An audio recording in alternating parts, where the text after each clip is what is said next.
जय हिंद जय भारत। तो आज हम लोग बात करने वाले हैं क्लास 9th के जो स्टूडेंट हैं उन लोगों के लिए लेके आया हूं मैं पॉलिटिकल साइंस का चैप्टर नंबर 2 जिसका नाम है कॉन्स्टिट्यूशनल डिजाइन। तो सर ये कॉन्स्टिट्यूशन कैसे डिजाइन हुआ, कॉन्स्टिट्यूशन कब से बनना शुरू हुआ, कॉन्स्टिट्यूशन की रिकमेंडेशन कब से स्टार्ट हुई और फाइनली इंडिया में कॉन्स्टिट्यूशन कब आया, इंडिया रिपब्लिक कब हो गया, ये सारी बातें हम लोग दोस्तों ऑलरेडी डिस्कस कर चुके हैं हमारे थ्योरी पोर्शन में।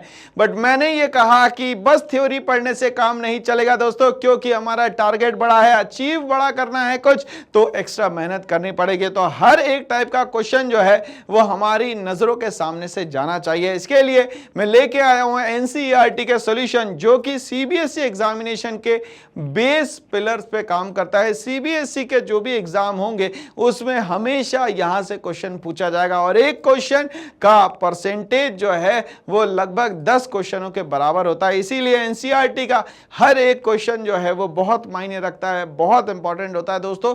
तो आइए चलिए शुरुआत करते हैं क्लास 9 के धुरंधर के लिए chapter number 2 constitutional design NCERT exercise में हम लोग बात करेंगे यहाँ पे क्वेश्चन के साथ सॉल्यूशन और आंसर्स के। ठीक है भाई, चलिए हम लोग यहाँ पे एनसीईआरटी का नंबर 1 क्वेश्चन हम लोग देखते हैं। यहाँ पे here are some false statement, यहाँ पे कुछ फॉल्स स्टेटमेंट दी गई है जिसमें हम लोग को बताना है भाई और रीराइट करके बताना है। ठीक है, identify the mistake in each case, अब यहाँ पे जो गलती है वो हमें बतानी है। Rewrite these correctly based on what you have read in this chapter, तो यहाँ पे जो भी गलत दिया गया है उसको आपको सही करके लिख के हमें बताना है, क्योंकि चैप्टर आपने बहुत ध्यान से पढ़ा है, इत्मीनान से पढ़ा है, दिमाग में हर एक डेटा आपकी यहाँ पे फीड है दोस्तों, इसीलिए आपको ये गलत से आपको सही बनाना है। तो चलिए यहाँ पे बोलता क्या है पहला statement, leaders of the freedom movement had an open mind, यहाँ पे जितने भी फ्रीडम मूवमेंट में यहाँ पे जितने भी लीडर्स थे उनका ओपन माइंड था about whether the country should be democratic or not after independence। तो यहाँ पे कहता है कि कंट्री जो है इंडिपेंडेंस के बाद या तो डेमोक्रेटिक होगी या तो डेमोक्रेटिक नहीं होगी। तो ये स्टेटमेंट हम लोगों को यहाँ पे दिया है। ठीक है भाई, इसको हम लोग सही करके लिखते हैं। Leaders of the freedom movement had an consensus, यहाँ पे लोगों ने समझदारी दिखाई कहीं ना कहीं, that the country should be democratic, और हम लोगों ने कहा कि यहाँ पे फ्रीडम मूवमेंट या यहाँ पे जो भी स्ट्रगल चल रहा है या जो भी चीज़ें हम लोग यहाँ पे कर रहे हैं, एक्सरसाइजेस कर रहे हैं, वो इसीलिए कर रहे हैं कि ये कंट्री जो है कहीं ना कहीं डेमोक्रेटिक बन जाए। क्यों? क्योंकि इस कॉलोनियल सिस्टम से तो हम लोग दोस्तों किसी ना किसी तरीके से परेशान हो गए, तो अंग्रेजों को भगाना है और भारत को बनाना है, तो यहाँ पे सिस्टम जो है वो कौन सा बनेगा दोस्तों, तो वो बनेगा democratic nation after the independence. तो यहाँ पे ये स्टेटमेंट बिल्कुल सही है कि लीडर ने, सभी लोगों ने सर्वसम्मति से ये डिसाइड किया कि हमारा देश जो है एक डेमोक्रेटिक रिपब्लिक कंट्री होना चाहिए, और ये सब चीजें होगी कब? इंडिपेंडेंस के बाद। ठीक है भाई, पहली बात को हमने सही करा।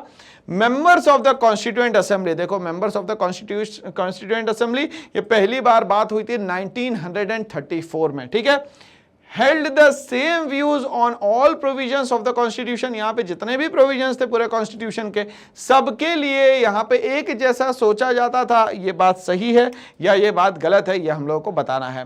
Members of the constituent assembly of India held the same views on the basic principles of the constitution, यहाँ पे प्रोविजंस की बात नहीं करी गई, यहाँ पे बात करी गई थी छोटी छोटी चीजों पे डिबेट और डिस्कशन होना बहुत ज्यादा जरूरी है। ये बात 9 दिसंबर 1946 से लेकर 26 नवंबर 1949 तक के कंटिन्यूअसली चलती रही। इसीलिए कहा गया कि एक एक बात जो लिखी गई है भारत के संविधान में या कॉन्स्टिट्यूएंट असेंबली ने जो बात करी इंडियन कॉन्स्टिट्यूशन के लिए, वो बिल्कुल 100% सही है। इसीलिए आज भी इंडियन कॉन्स्टिट्यूशन को 100% हम लोग यहाँ पे अडॉप्ट करते हुए आगे चल रहे हैं दोस्तों यहाँ पे। ठीक है भाई, चलिए तो यहाँ पे कॉन्स्टिट्यूएंट असेंबली के मेंबर्स ने बेसिक प्रिंसिपल्स पे दोस्तों यहाँ पे ध्यान दिया, ये बात हम लोग को याद रखनी है। ठीक है भाई, चलिए आगे बढ़ते हैं। A country that has a constitution, a country जिसके पास एक कॉन्स्टिट्यूशन होगा, मस्ट बी अ डेमोक्रेसी, ये जरूरी है कि अगर वो कंट्री में कॉन्स्टिट्यूशन है तो वो डेमोक्रेसी होगी, ऐसा जरूरी है या नहीं है, ये हमसे पूछा गया। अब यहाँ पे स्टेटमेंट को हम थोड़ा सा चेंज करते हैं, यहाँ पे हम लोग बोलते हैं a country that is a democracy, यहाँ पे हम लोग बोलते हैं कंट्री जो डेमोक्रेसी है, कंट्री वो नहीं जहां कॉन्स्टिट्यूशन है, कंट्री जो डेमोक्रेसी वाली कंट्री है उसमें कॉन्स्टिट्यूशन आपको मिलेगा। कॉन्स्टिट्यूशन वाली कंट्री में डेमोक्रेसी मिले ये जरूरी नहीं है, मगर डेमोक्रेसी वाली कंट्री में आपको कॉन्स्टिट्यूशन जो है दोस्तों 100% यहां पे मिलेगा, ये बात कही गई यहां पे। चलिए आगे बढ़ते हैं। यहां पे क्वेश्चन नंबर डी जो दिया है फर्स्ट का, D part, constitution cannot be amended, constitution को कभी भी आप अमेंडेड नहीं कर सकते। अभी हम लोगों ने पढ़ा था सर कि साउथ अफ्रीका से हम लोगों ने अमेंडमेंट लिया, आर्टिकल नंबर 368 बताता है कि इंडियन कॉन्स्टिट्यूशन को भी अमेंडेड किया जा सकता है, because it is the supreme law of the country. अब यहां पे बोलता है कॉन्स्टिट्यूशन को आप कभी भी अमेंडमेंट नहीं कर सकते, क्यों? क्योंकि ये सुप्रीम लॉ होता है दोस्तों कंट्री का। भैया ऐसा नहीं होता, इसको हम लोग इस तरीके से फ्रेम करते हैं, constitution can be amended to keep up with the changes in the aspiration of the society. जिस तरीके से सोसाइटी को जिस तरीके की जरूरत होगी उस तरीके से यहाँ पे बेसिक जो फंडा है, बेसिक जो सिस्टम है उसको चेंज नहीं करना, बेसिक जो स्ट्रक्चर है उसको चेंज नहीं करना, बट यहाँ पे बेसिक स्ट्रक्चर के साथ में चीजें ऐड ऑन की जा सकती है, और इसको हम लोग दोस्तों कहते हैं यहाँ पे अमेंडमेंट, जो कि आर्टिकल नंबर 368 में इंडिया में दिया गया है। ठीक है भाई, चलिए एक क्वेश्चन आ रहा है हमारे सामने जो एमसीक्यू के फॉर्म में है, समझते हैं इसको। Which of these was the most salient underlying conflict in the making of a democratic constitution in South Africa? यहाँ पे कौन सी ऐसी बात कही गई है जो कि सबसे इंपॉर्टेंट थी साउथ अफ्रीका को डेमोक्रेटिक कॉन्स्टिट्यूशन बनाने के लिए? Between South Africa and it neighbours, between men and women, between the white majority and the black minority, और between the coloured minority and the black majority. ठीक है भाई, चलिए तो यहाँ पे बोलता है ऐसा कौन सा यहाँ पे सेलियंट बात करी गई है जो कि कॉन्फ्लिक्ट का कारण बनता है यहाँ पे साउथ अफ्रीका में, तो वो कहीं ना कहीं कलर्ड माइनॉरिटी और ब्लैक माइनॉरिटी के बीच में ये कॉन्फ्लिक्ट जो है ये इंपॉर्टेंट हो जाता है यहाँ पे। ठीक है भाई, तो आंसर क्या होगा? Between the coloured minority and the black minority. ठीक है भाई, चलिए आगे बढ़ते हैं यहाँ पे। Which of these is a provision that a democratic constitution does not have? democratic constitution में क्या नहीं होता, ये हमसे यहाँ पे पूछा गया है। Powers of the head of the state, name of the head of the state, powers of the legislature या name of the country। तो यहाँ पे बोल रहा है कि यहाँ पे which of these is a provision that a democratic constitution does not have, democratic constitution के पास क्या नहीं होता? name of the head of the state, यहाँ पे वो name of the head of the state यहाँ पे नहीं बता सकते, क्योंकि यहाँ पे वो तो किसके थ्रू आएगा? एक इलेक्शन के थ्रू आएगा, वो पहले कैसे बता देंगे कि यही रहेगा। ठीक है भाई, चलिए कहानी क्लियर, आगे बढ़ते हैं। यहाँ पे क्वेश्चन नंबर 4 हमारे सामने आ रहा है। क्वेश्चन नंबर 4 क्या बोलता है? यहाँ पे 2 पार्ट दिए गए हैं, इनको मैच करना है दोस्तों। मोतीलाल नेहरू ने कुछ बात कही होगी और वो किसी पोस्ट पे यहाँ पे अपॉइंट हुए होंगे। इसी तरीके से भीमराव अंबेडकर जी भी किसी पोस्ट पे अपॉइंट हुए होंगे, राजेंद्र प्रसाद जी किसी पोस्ट पे अपॉइंट हुए होंगे, और यहाँ पे सरोजनी नायडू जो है वो किसी पोस्ट पे अपॉइंट हुए होंगे। ठीक है भाई, चलिए तो सबसे पहले अगर हम लोग बात करें यहाँ पे मोतीलाल नेहरू की, तो मोतीलाल नेहरू जो है 1928 में यहाँ पे प्रिपेयर करते हैं कॉन्स्टिट्यूशन ऑफ इंडिया, और इसको यहाँ पे कहा जाता है नेहरू रिपोर्ट। क्या कहा जाता है दोस्तों? यहाँ पे नेहरू रिपोर्ट। ठीक है, अगर हम लोग बात करते हैं दोस्तों यहाँ पे भीमराव अंबेडकर की, तो भीमराव अंबेडकर जो कि डिप्रेस्ड क्लास एसोसिएशन भी बनाते हैं। दूसरा, यहाँ डिप्रेस्ड क्लास एसोसिएशन बनाने के साथ साथ हरिजन्स के लिए ये यहाँ पे फाइट भी करते हैं, मतलब दलित्स और जो शेड्यूल्ड कास्ट के लोग होते हैं उनके लिए फाइट भी करते हैं। और यहाँ पे भीमराव अंबेडकर जो है आगे चल के इंडिपेंडेंट इंडिया के लॉ मिनिस्टर भी बनते हैं और चेयरमैन बनते हैं दोस्तों ये ड्राफ्टिंग कमेटी के। जिस तरीके से इंडियन कॉन्स्टिट्यूशन बनाया गया है उसमें मेन कंट्रीब्यूशन जो है वो है दोस्तों कहीं ना कहीं भीमराव अंबेडकर जी का। ठीक है भाई,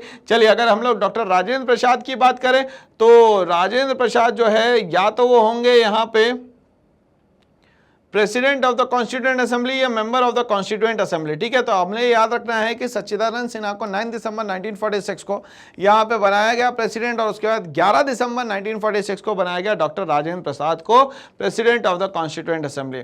फिर हम लोग बात करते हैं अगर सरोजनी नायडू की, तो वो होती है member of the constituent assembly. ठीक है भाई, चलिए याद रखिएगा यहाँ पे। तो हम लोग मैच करते हैं यहाँ पे, मोतीलाल नेहरू ने 1928 में जो रिपोर्ट दी थी कॉन्स्टिट्यूशन बनाने की उसको कहा जाता है दोस्तों यहाँ पे Nehru report.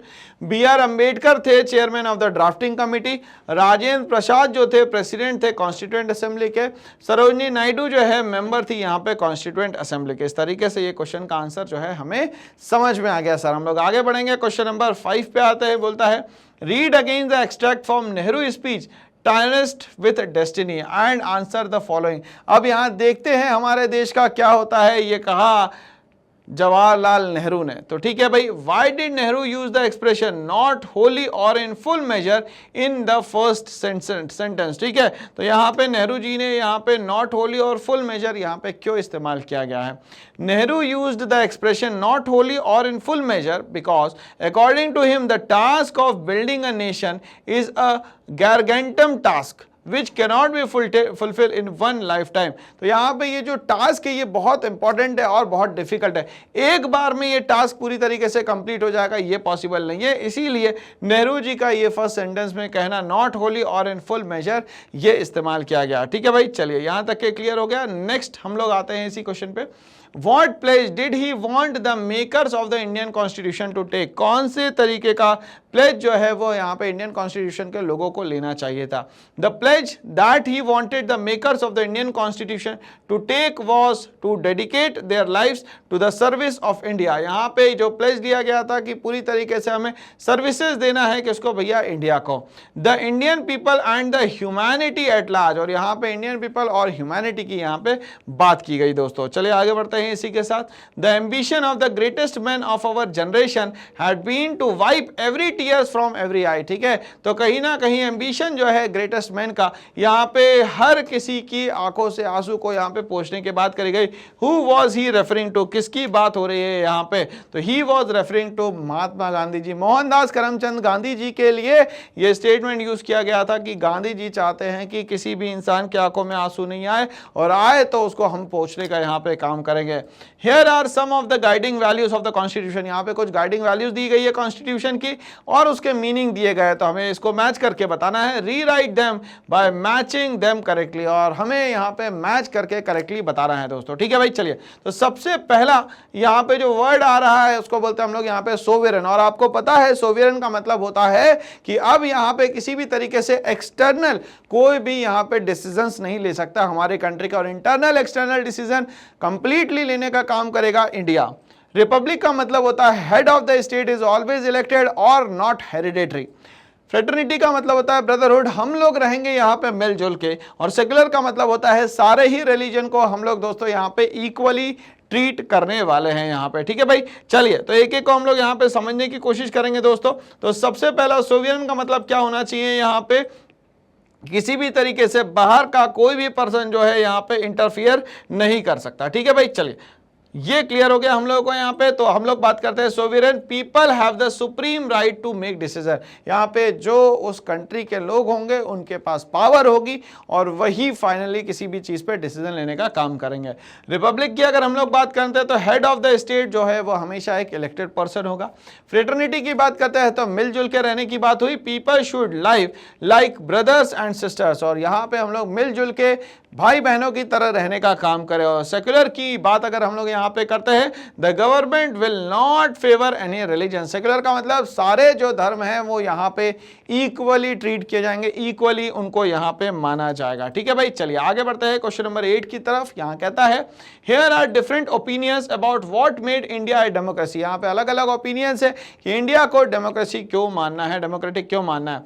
How much importance would you give to each of these factor, किसी भी चीज को आप कितना इंपॉर्टेंस यहाँ पे देते हैं ये हमें बताना है। Democracy in India is a gift of the British rulers. Democracy जो है इंडिया में ये कहीं ना कहीं गिफ्ट है ब्रिटिश रूलर्स की। बिल्कुल नहीं चाहते थे वो कि यहाँ डेमोक्रेसी आए, हमेशा हम लोग एक कॉलोनी बने रहे, ये चाहते थे Britishers. We receive training to work with representative legislative institution under the British rule, और यहाँ पे कहीं ना कहीं एक ऐसा सिस्टम चाहते थे जिसमें हम लोग रिप्रेजेंटेटिव लेजिस्लेटिव इंस्टीट्यूशन बनाए और वो भी ब्रिटिश रूल के under. Democracy in India is a gift of British rulers. We received training to work with representative, मतलब उन लोगों ने जहाँ इंडिया में ये सब चीजें बनाई उससे हम लोग सीखे कि हाँ ऐसा भी तो सिस्टम बनता है। Institution under the British rule, तो डेमोक्रेसी कहीं ना कहीं गिफ्ट थी और हम लोगों को सीखने को मिलता है ब्रिटिशर्स से कि उन लोगों ने किस तरीके से इंडिया को पूरी तरीके से कब्जा किया, क्या सिस्टम्स बनाए। इंडिया भी ये सारी चीजों को सीख पाता है। Freedom struggle challenge the colonial exploitation and denial of different freedom to Indians. ठीक है, तो यहाँ पे फ्रीडम स्ट्रगल पे बहुत सारी तरीके से कॉलोनियल एक्सप्लॉयटेशन करा गया यहाँ पे इंडिया के लोगों का। Free India could not be anything but democratic, और यहाँ पे फ्री इंडिया की अगर हम लोग बात करते हैं तो इंडिया जो है वो एक डेमोक्रेटिक कंट्री होगा, तभी वो फ्री कहलाएगा। Freedom struggle was important in spreading the idea of nationalism in India, और यहाँ पे फ्रीडम स्ट्रगल जरूरी था ताकि हमारी कंट्री में यहाँ पे नेशनलिज्म जो है लोगों के दिमाग में, दिल में राष्ट्र जो वाद है वो आ पाए। And including the practice of making decision by consensus, और यहाँ पे मिलजुल के सभी लोग हर चीज का डिसीजन दोस्तों यहाँ पे ले पाए। We are lucky to have leaders who had democratic conviction. हम लोग यहाँ पे लकी है, क्यों? क्योंकि हमारे लीडर्स ने कहीं ना कहीं डेमोक्रेटिक कन्विक्शंस करें। The denial of democracy in several other newly independent countries shows the important role of these leaders, और यहाँ पे बहुत सारी जगह देखा जा रहा है कि डेमोक्रेसी होने के बाद भी बहुत सारी पावर जो है वहाँ के लोगों के पास नहीं है।